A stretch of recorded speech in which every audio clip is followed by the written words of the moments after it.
นไหวน้อยใจบ่เห็นอายมา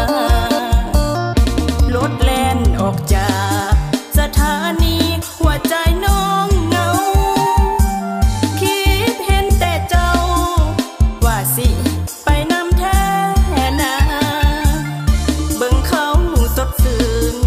ส่วนเฮามีแต่น้ำตาอายลืมสัญญาโทรหาก็บ่รับสายโดยสารสายเศร้าเจ้าบ่จริงใจ